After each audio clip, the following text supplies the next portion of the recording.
very good morning to you, Nigeria, Africa, and beyond. It's the 16th day of February 2026, and I'm so excited to be starting this wonderful morning with you. This is the Idea Morning Digest, and yes, this is the program where we go beyond the headlines, where we unpack issues that matter from public policy to governance to science, technology, health, business, entrepreneurship, and innovation, which are all drivers of development. This is Idea TV. This is the place where we believe that informed citizens build stronger societies. So today we'll be looking at a whole lot of things. We have a whole lot packed for you from across the headlines, which is going to be highlighting the major news stories shaping the nation and the world, and of course then our discussion segment, which will have our senior in-house analysts come join us unpack one of the most pressing issues of the day, providing insight and giving us content beyond the surface. And after we'll see what's trending, exploring what is happening, the latest on social, cultural, digital conversations that are capturing public attention today. And finally, we'll see what the weather report has to say about today. We'll see if you get what you're expecting. But before that, let's see the news across the headlines we'll be bringing your way.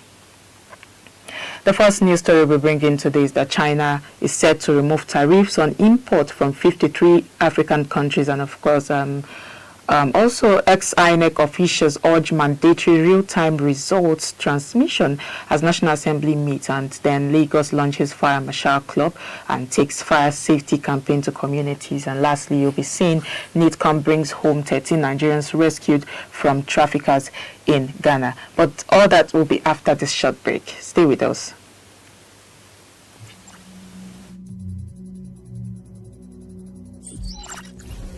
AI augmented development. AI is now revolutionizing software development by automating code generation, testing, and debugging. Tools like GitHub Copilot suggest code snippets in real time, significantly speeding up the development process. However, developers need to remain cautious, as over-reliance on AI tools could introduce security vulnerabilities. As companies push for faster software delivery, AI-augmented development is becoming essential for maintaining competitiveness.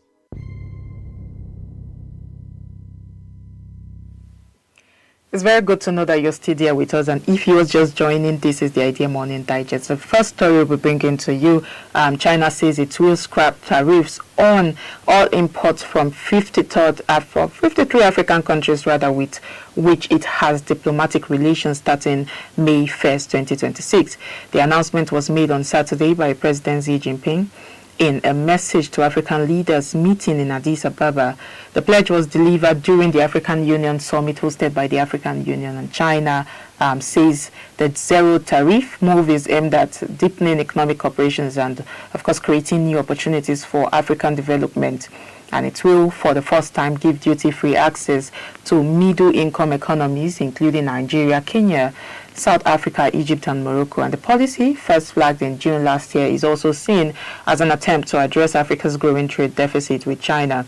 And analysts, including the African Export-Import Bank, says African countries will still need stronger value chains, infrastructure, and export capacity to fully benefit. And what jumps out to me here is the timing and intent. I always like to talk about timing and intent with Xi Jinping.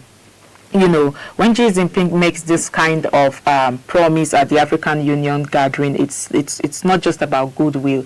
I see this coming from a strategic thinking point of view, a strategic think tank, and China is clearly trying to reset that balance here of relationship at a time where African countries are asking harder questions about trade fairness, about what the world holds for them, especially with the attendant tariffs from the US, on so many countries. A lot of African countries have been hit hard and have been asking questions rather.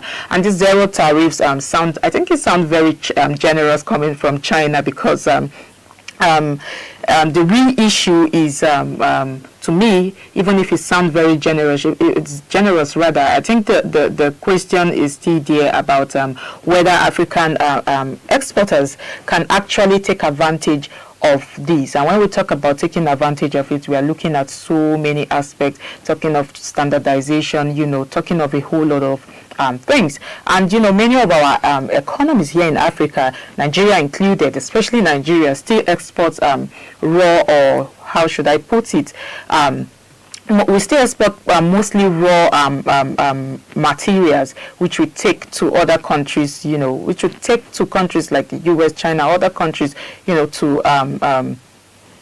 to make them into products, into tangible products. So that is why I'm saying the question is still whether we are ready for this kind of, it's not about giving tariffs, it's about if African countries are ready to are ready for this. And also talking about duty-free access, that's something that caught my attention as well, because, duty-free access, we should understand, even if we are excited about this, we should understand that it's not magically going to, fix supply. It's not going to just automatically fix logistic costs or, quality control problems. There's also another, like I always used to say, my uncomfortable opinion, because like the analyst, African Export Import Bank keep pointing out that China buys what we need. China buys what we need here in Africa, and if African countries don't scale up valuation addition, if we don't scale up standardization, this could just end up benefiting just China, because China have ready grounds for such implementations, for such ideas, for such initiatives. China have the ready ground, but the question still remains: does Africa, do African countries have the ready ground? Because Chinese manufacturers are there. They are ready on ground, and they are ready more than African producers, and we have a lot of African producers in Africa. So another thing is about, if after all these years Africa is still exporting, mainly raw materials, then I feel like some policy announcements like these are not the problem. The problem is about domestic economic discipline. How ready, and I keep asking the question, how ready are we in Africa, and especially when we talk about long-term industrial planning, because it matters here just as much as Beijing decides. But then let's see the next story we have here. Former officials of the Independent National Electoral Commission are calling for mandatory real-time electronic transmission of election results as the National Assembly meets today to harmonize the proposed amendments to the Electoral Act.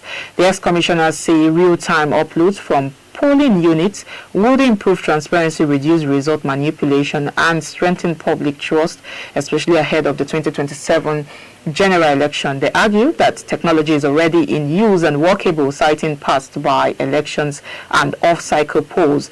The debate follows a Senate amendment that retained electronic transmission but removed the requirement for real-time upload, allowing manual results where technology fails. And while some former officials back full digital transmission, others urge a combined electronic and manual approach to avoid disruptions if system fails. Talking about system failure, and I keep laughing anytime I see this. I think this conversation around INEC reform tells me one thing, and I think it will be on your minds too, because we still don't process. It just tells me that we still don't process enough, and that's a serious red flag when it comes to how we operate in Nigeria. Because when former officials of INEC publicly disagree with lawmakers, it only shows how sensitive elections remain. So first of all, I'm commending their effort to continue to push that technology be, embedded in this process. And from also, I also see two competing fears here. And one side, fears of manipulation if results are delayed. And on the other hand, fear that system failures if everything is forced online. And that fear about system failures is what I'm holding on to, because I'm very surprised that people that are put on leadership roles, people that are supposed to be looking for ways that we can advance, are talking about some of our lapses, some of our systemic failures, which can be corrected by them. And and another uncomfortable part most of us may avoid talking about, is that technology is not, and I continue to say this and emphasize it, that technology is not Nigeria's problem. Technology is not Nigeria's biggest problem at all. The problem here is human behavior, because even the best system can be promised if the people running it are under pressure or poorly protected. So technology is not the problem. The problem is, what are these this fear of system is going to break down should be shifted aside. Is the fear of if results are going to be manipulated. This is where the call for transparency, the call for accountability comes in, and the call for open mind, so we can, we're thinking of development. So in so many parts of the world, they have gone past this. They've been using electronic to technology to transmit results in real time. So why should this be a debate in Nigeria? I don't think Nigeria should be talking about technological faults or breakdowns, or and also the National Assembly of Nigeria can argue about real-time uploads all day if they like, but unless there is should I say a real consequence for tampering, because if they are complaining about manipulation, they are complaining about people tampering with the results, then they have to tackle the real there are real consequences, and we should know for tampering with election results. So we should talk about how we can tackle that. If not, public trust would not magically return to the Senate. So they should think about all these things. Election is coming, and we are debating all of this, and citizens are saying, we want this. We want results to be transmitted in real time, so we can see it as it is happening. And then the Senate is coming out to say, no, we object. No, it's not done. I think a hybrid system might sound like a compromise, but I just feel like compromises in elections often leave room for doubt. So we have to do something about this, and this doubt we're talking about is very poisonous to democracy. We should understand that. Doubt is very poisonous to democracy. We need certainty, rather. We need certainty at this point in time, and we should give no room to uncertainty at this point in time. And if at all uncertainties arises, we still have till 2027 to plan for the election, so we can still plan. And when we talk about planning for the election, it involves all of the processes needed to ensure that this election is fair, and issues like this can discourage citizens from voting, and we are trying to encourage people to go out and vote, especially with 2027 around the corner. Like I said, we should do better and think of the way ahead, and this is one for innovation, so we should think about how we want to move further instead of thinking about all of these regressive thoughts and whatnot. Okay, let's see the next story we have here. Lagos State has inaugurated a fire marshal club and held a safety awareness walk to boost community involvement in fire prevention and emergency response. The initiative was announced on Sunday by the Lagos State Fire and Rescue Service. The safety walk began from the service headquarters in Alausa Ikeja. Okay, so in Alausa Ikeja Fire Station, with officials engaging residents on basic fire safety practices. The Controller General, Margaret Adesheye, said recorded fire incidents dropped slightly between 2024 and 2025, noting that while fires cannot be completely eliminated, they can be significantly reduced through public cooperation and compliance with safety rules. She explained that the Fire Marshal Club is a community-based volunteer system with members trained to prevent and respond to fire outbreaks in markets, commercial areas, and neighborhoods. Officials say the program supports the state government's safety agenda under Governor Babajide Sanwo-Olu, strengthening early response and protecting lives and properties. I think this is this feels very practical, and I like the sound of this and the look of this. And I'll just give Lagos credit for this. And the Lagos State Fire and Rescue Service is trying to shift from reactionary measures to prevention, and I think that's long overdue.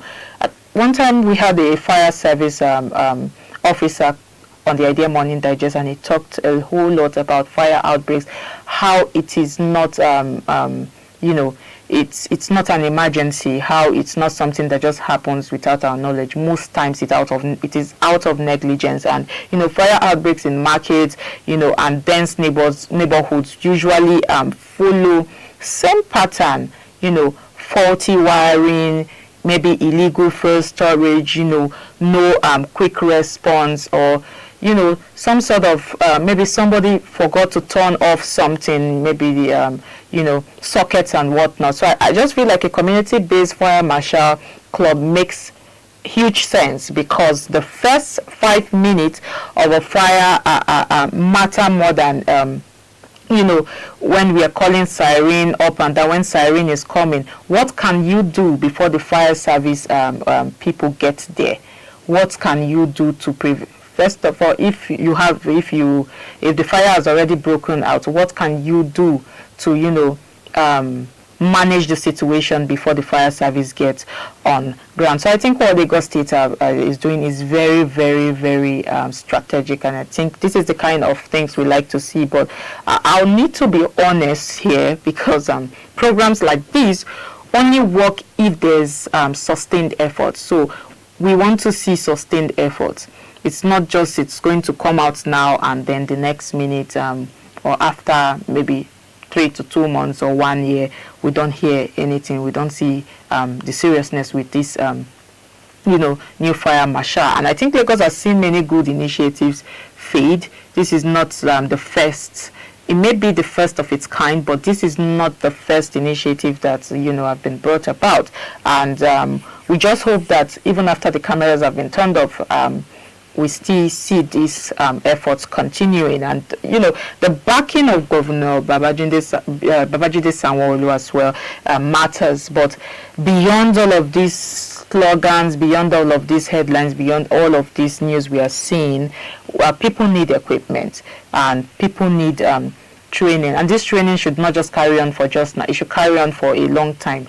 Consistent training, continuous training, regular training, and of course accountability too is also needed at this point in time. So if I also feel like if these volunteers are treated seriously, and it's not just for photo ops, I think we'll go a long way with it. Lagos State will go a long way with it, and this could quietly save lives. This is because I see this as a very transformative idea.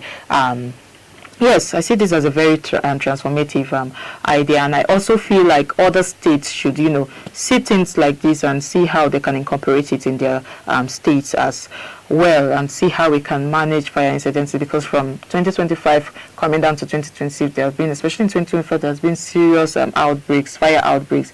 See that cars, see that people's houses, offices and whatnot. So we want to see going ahead. This is 2026. We are looking at the future. We want to see how we are going to manage such situations that are preventable. This is not an emergency, again, like I said before. So let's see the last story we have here. With me and the Nigerians in Diaspora Commission has repatriated 13 Nigerians rescued from a human trafficking network in Ghana. The group includes 11 adults, 2 infants, aged 4 weeks and 16 months.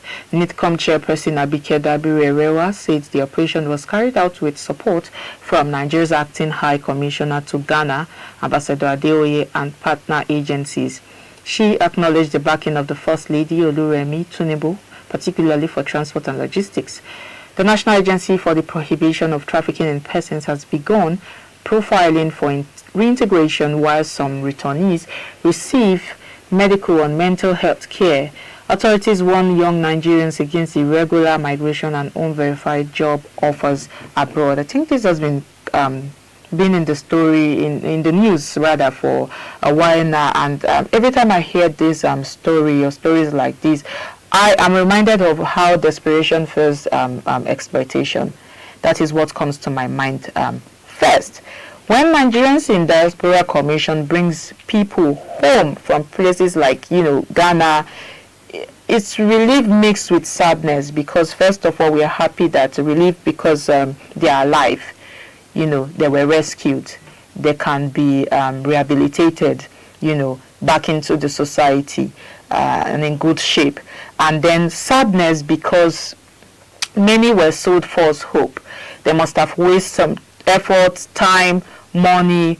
But that aside, it's a good thing what what NiDCOM is doing, and Abike has been consistent on this issue, and I applaud her for this, and I think that consistency matters here, because support from figures like the president's wife, Senator Oluremi Tinubu, helps with logistics too as well, because NiDCOM cannot do this alone. We need national support as well.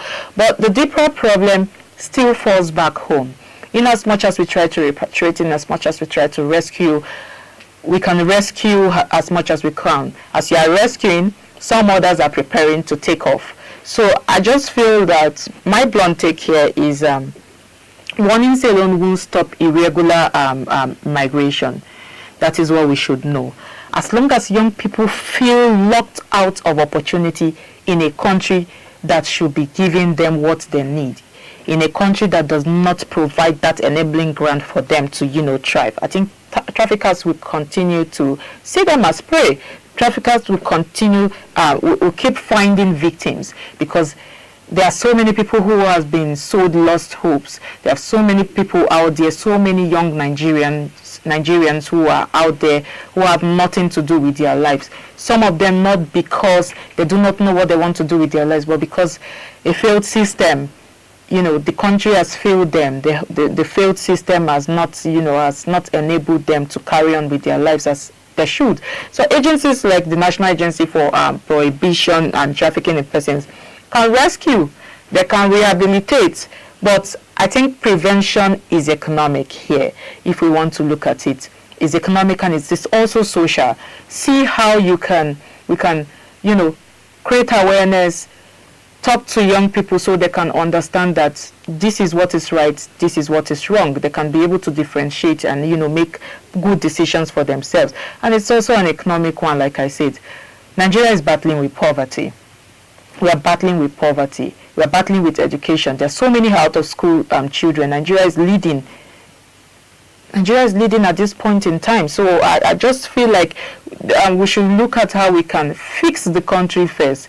Fix the country so people won't be thinking of I want to japa, because the first thing when you ask a Nigerian graduate, the first thing you hear after school, what next, and you hear, I'm going, I'm japping, I'm leaving. So that is not what we want for this country. We need our young people to, build the nation. And until, staying in Nigeria feels like that viable future, I just feel like these rescues will keep repeating themselves, and this part this is where what we should be uncomfortable with, and we do not want to keep them going all over cases like this all over and over and over again. I think Nigeria should do better, see how they can make a system work, make Nigeria work, so everybody can be happy.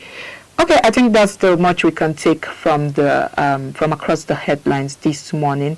But before we go on a break, let's see the stories we brought your way. We brought you that China is set to remove tariffs on import from 53 African countries, and also Ex-INEC officials urge mandatory real-time results transmission as National Assembly meets.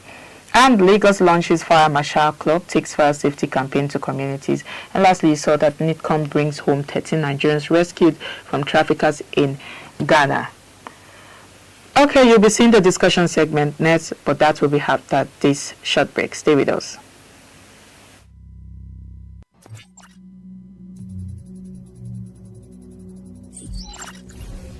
Blockchain technology. Blockchain is most commonly associated with cryptocurrencies like Bitcoin, but its potential goes far beyond that.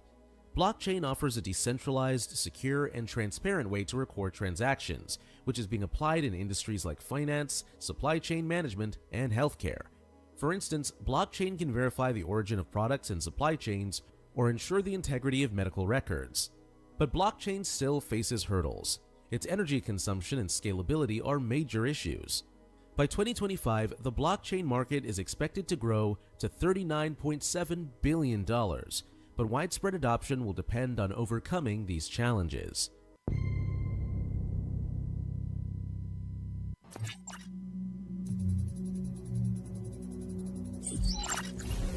Democratize generative AI. Generative AI, which creates new content like text, images, or music, is becoming more accessible. This trend is enabling businesses and individuals to leverage powerful AI tools without needing deep technical expertise. Tools like DALL-E are already transforming marketing, entertainment, and design. However, as generative AI becomes democratized, concerns about copyright infringement and misuse of content are rising.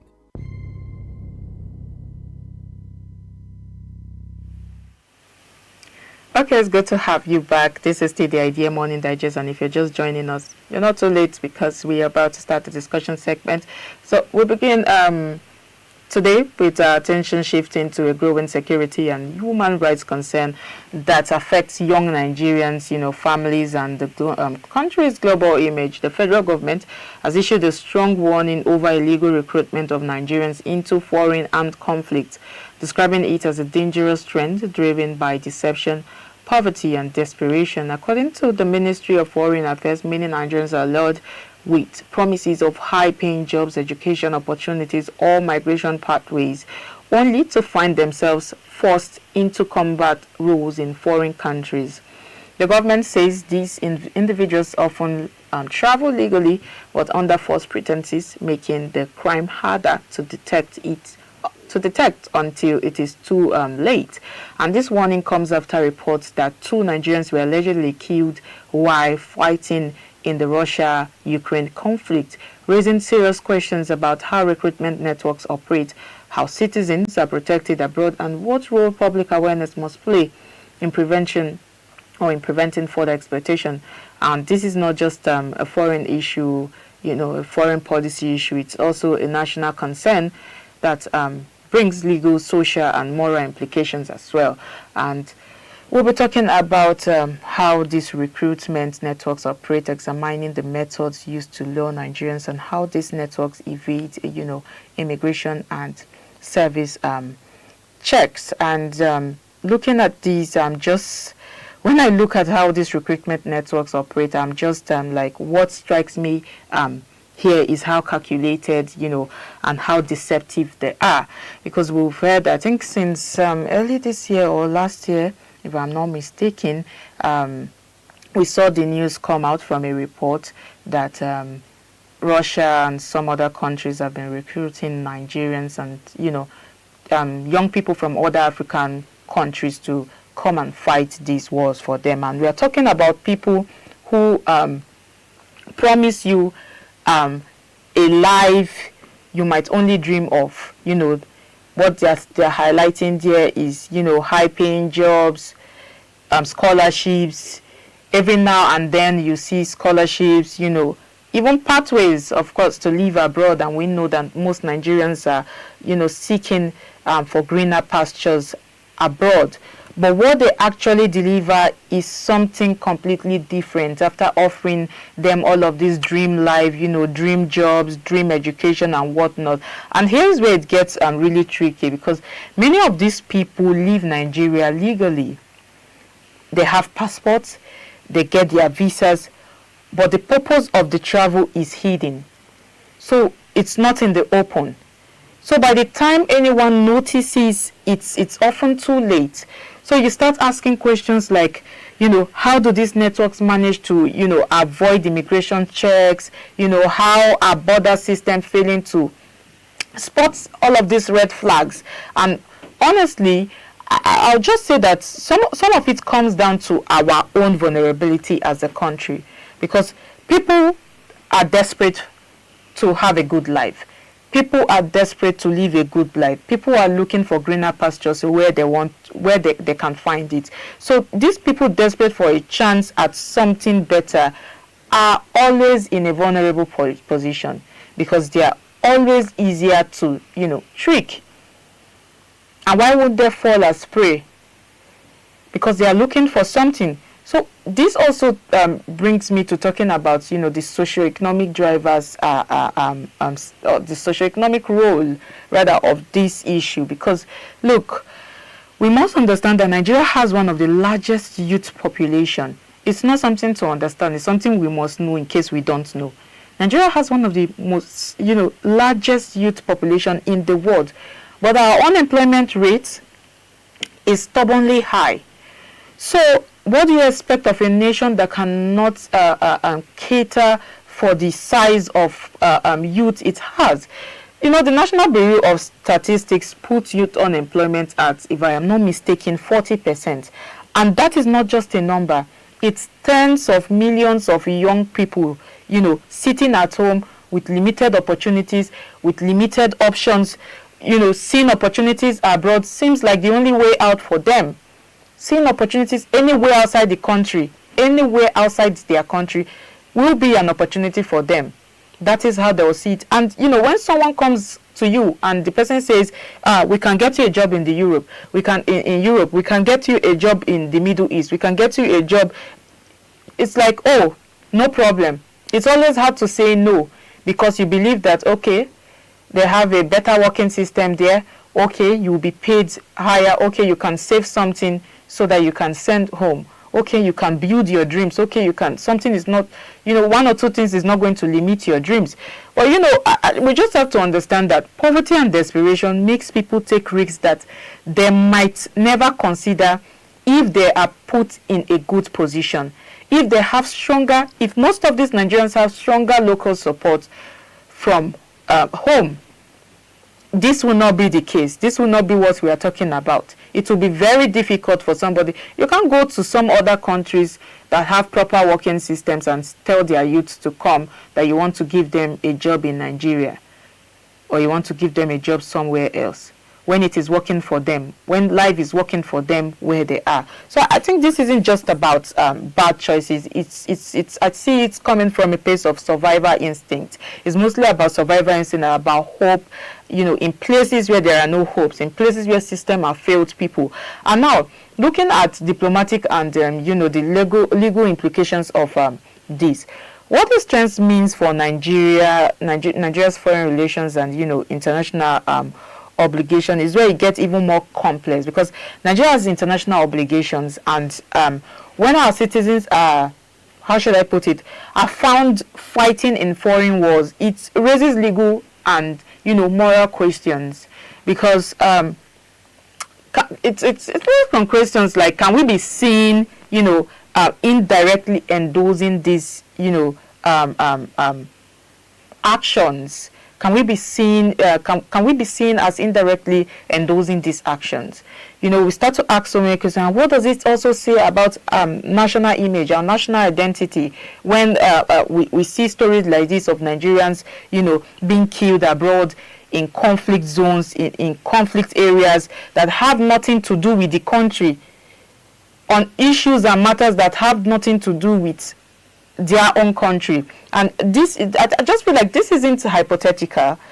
If we look at it very well, it's happening, and it is something our diplomats and policy makers have to navigate carefully. That's why I'm happy that I am happy that we now have ambassadors. I don't know if we have an ambassador over for Nigeria in Russia and some of these countries that Nigerians are being recruited to go fight wars. I don't know if we have. This is what the ambassadors should be doing. They should stand as the medium. They should stand to mitigate issues like this and, investigate issues like this. And here's the point that I think that people don't. I don't think people give it enough attention. Rather, this is something I think people do not give enough attention, because public awareness and regulation. Travel, we'll see that most of the time travel advisories exist, but I'm asking that question, are there enough? Are there always enough? So there's so many questions here. How many people even really check official government channels before, making a move? These are things that if it comes to you, if someone comes to you and say, oh, come work somewhere abroad, you have to check, is this approved by your country's government, even if you know that, oh, my country has failed me, but you have to check all of these things. It's something that you can even reach out to government bodies and say, oh, NiDCOM, oh, this, are you aware of this? Oh, you reach out to the aviation office, are you aware of this? Should we go? oh, if they are not, this is something which they should be aware of before you take that step. So I just feel like we should check, confirm, and also confirm rather with the right government channels, because a lot of these young Nigerians, what they do is that they just simply trust what they see online or hear from friends or see other people do. You know, the social media is out there, is, you know, social media is there showing us beautiful lifestyle, you know, putting the wonderful life out there, and everybody want to, you know, be among all of those kind of lifestyles. So I just feel like that's where we as a country as well are letting people down, because awareness is key. Awareness isn't just about issuing warnings, especially reactive warnings like this. When it has happened, that is when we start issuing warnings. Awareness is about teaching people to spot fraud, to understand contracts, to know their rights. Most important, that's why I always emphasize on what citizenship education, citizenship right. Do citizens know their rights? Do citizens understand their do's and don'ts? This is a clear example. This is a clear case of where issuing warnings is not just enough, especially when it is coming after something just happened. It's about teaching people to spot fraud, like I said. It's about teaching people to understand what they are signing, to understand contracts, to understand the right agencies to meet, to know their right, to recognize when an opportunity sounds too good to be true, to spot all of these red flags. This is where I'm calling the government to create awareness. That's why the media is there. Create awareness. Reach out to media bodies, you know. Reach out to civil societies. Let them create awareness. Let people understand what is going on. Let people understand. So all of this illegal recruitment can stop. Let the government take the citizens' life seriously. Think of ways to protect citizens, because we cannot keep getting issues like this. In the past, how many years we've been rescuing young Nigerians? I mean, just last month or weeks back, some Nigerians just died at sea. And all of these things are not good to hear. The other one with a baby. So we don't want to keep hearing things like this. Hearing things like this should only sound a gong in the ears of our leaders that the country is failing its people. People are looking for, using all these desperate measures because they want to find a life somewhere else. And when I mean a life, something that is worth value. That means they are not getting it in their country. What should we do? What should we put in place to ensure that we do not keep losing, especially our young workforce, our young people out there? We need these hands. Nigeria have young people with a lot of potential, so many bright young people. I mean, it's obvious that when they go out there, they do better, they do well. So imagine we have a country. Imagine we have we're in a country and we've put in our country rather we've put everything and that needs to be put in place to enable these young people thrive. Imagine what our country would turn out to be. So I feel like this is beyond all of these warnings, you know, issuing warnings and whatnot. Let us educate. And even if people, let's re-educate and let's continue, let's sustain that effort. And also we need to talk about prevention and accountability. That's another thing that is very important, because government agencies, civil society groups, the media, we all have roles to play in this as well. And if I want to be candid here, there's need to be real teeth in the system. There needs to be that real teeth in the system. We need to, we need to understand that criminal networks have been running these operations for years. We know this. It's just hidden in plain sight. They have been exploiting loopholes. They have been, quite frankly, getting bolder, because this is more like an organized crime now. This is a serious business. That is what it is now. So I just feel like we need coordination. There needs to be coordination between ministries, between law enforcement officers, between CSOs and all other stakeholders involved, and also border services. This is where the immigration needs to come fully prepared. They need to wear their capes, their superhero capes. I don't know how what they should do at this point in time, but they need to put on their superhero capes. This is where we need them. We need to understand all of these things. Then also need to be coordination as well between families in Nigeria. We need to understand, there needs to be coordination between communities as well, with the ministries, with stakeholders, with CSOs and all other bodies, organizations, agencies involved. At the same time, Nigerians themselves have to exercise caution as well. We really need to exercise caution, not because we have a failed system, as we say, that is what anything that comes your way looks like the best opportunity. We need to exercise caution because we need to learn how to verify our opportunities. Don't just go for something because maybe you are desperate, or because you are tired, or because you're looking for a beautiful life somewhere else. We need to learn how to ask questions. And any question you ask that the right answer is not being given to you, you need to rethink that. Investigate your options, investigate them very well, and don't be afraid to say no to offers that don't feel right. When you smell a red flag or you identify a red flag, don't be afraid to say no. Most importantly, let's still go back to verify your opportunities and ask questions. I think this is literally a matter of life and death. Let me even put it that way. It's a matter of life and death, because I know it's a tough conversation. This is a tough conversation, a very serious conversation, and it has been happening since, I can't even, from time immemorial.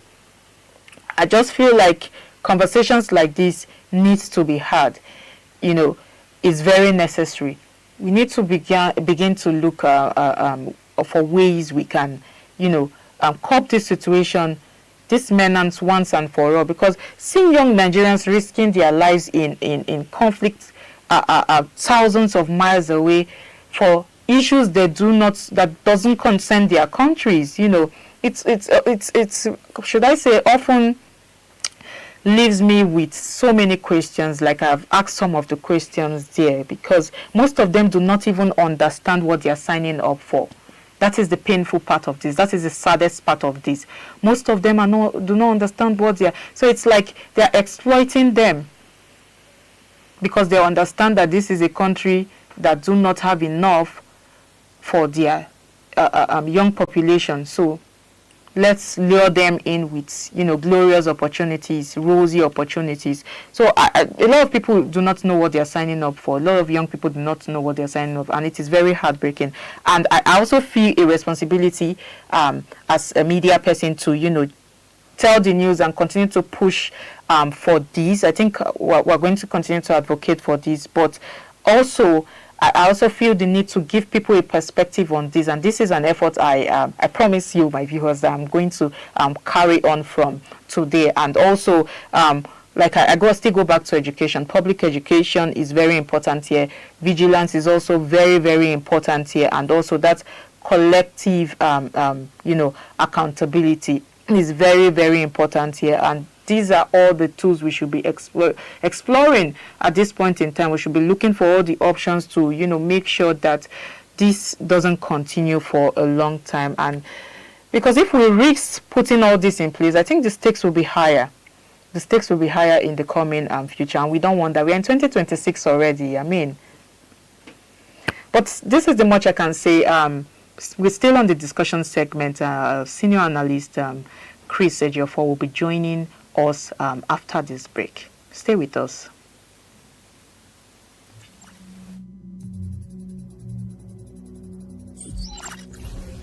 Industry cloud platforms. Industry cloud platforms offer tailored solutions for specific industries such as healthcare, finance, and manufacturing. These platforms provide specialized tools to meet regulatory compliance requirements while boosting operational efficiency. For example, healthcare cloud platforms streamline patient data management and support care coordination. However, the challenge lies in ensuring data security and interoperability between platforms. The market for industry cloud platforms is expected to reach $83 billion by 2025.